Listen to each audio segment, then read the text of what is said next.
नमस्कार. रिअल मराठी न्यूजमध्ये आपले स्वागत आहे. आजची ब्रेकिंग न्यूज. अंगणवाडी सेविकांचे आज जेल भरो आंदोलन. काय आहे सविस्तर बातमी पाहूया. तत्पूर्वी आपण या चॅनलवर नवीन असाल तर असेच नवनवीन व्हिडिओ पाहण्यासाठी या चॅनलला सबस्क्राईब करा. पालघर जिल्ह्यातील 6,000 अंगणवाडी सेविका व मदतनीस कर्मचारी 3 डिसेंबरपासून विविध मागण्यांसाठी बेमुदत संपावर गेले आहेत.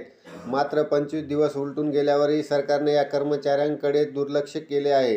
याच्या निषेधार्थ उद्या दिनांक 29 रोजी पालघर जिल्हा परिषद कार्यालयावर जेल भरो आंदोलन करणार आहेत.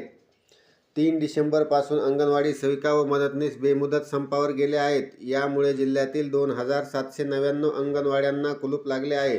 अंगणवाडी सेविकांना बालकांना शिकवण्याबरोबरच अन्य कामेही करावी लागतात. महाराष्ट्र राज्य अंगणवाडी कर्मचारी कृती समिती 3 जानेवारी 2024. चलो मुंबई. अंगणवाडी कर्मचारी भगिनींनो, दिनांक 4 डिसेंबरपासून आपल्या न्याय मागण्याच्या सोडवणुकीसाठी राज्यव्यापी संप सुरू आहे. सरकार जाणीवपूर्वक करत असलेल्या दुर्लक्षामुळे अजून तोडगा निघालेला नाही. राज्यभर अंगणवाडी कर्मचारी हे मोठ्या जिद्दीने लढा देत आहेत. त्यामुळे आपला विजय निश्चित आहे. आपल्या राज्यव्यापी संपाच्या पार्श्वभूमीवर शासनाने आपल्या प्रश्नांची तातडीने सोडवणूक करावी, याकरिता बुधवार दिनांक 3 जानेवारी 2024 रोजी मुंबई येथे आझाद मैदानावर भव्य मोर्चा काढून धरणे आंदोलन करण्यात येणार आहे. सदर मोर्चात सहभागी होताना सर्व कर्मचाऱ्यांनी खालील सूचनांची प्रकर्षाने नोंद घ्यावी. मोर्चात सहभागी होण्यासाठी आपापल्या ठिकाणावरून वेळेत निघून दिनांक 3 जानेवारी 2024 रोजी सकाळी 10 वाजेपर्यंत आझाद मैदान मुंबई येथे उपस्थित राहावे.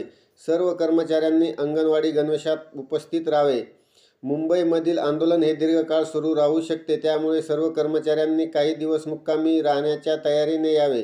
येताना काही दिवस टिकणारे खाद्यपदार्थ सोबत ठेवावे. थंडीचे दिवस असल्याने मुबलक प्रमाणात उबदार कपडे ठेवावे. मुंबई मोर्चात सहभागी होत असताना कोणीही आपल्या अंगावर मौल्यवान दागदागिने घालू येऊ नये अथवा सोबत ठेवू नये. वरील सूचनांची राज्यभरातील सर्व अंगणवाडी कर्मचारी यांनी नोंद घेऊन मुंबई येथील मोर्चात मोठ्या संख्येने सहभागी व्हावे.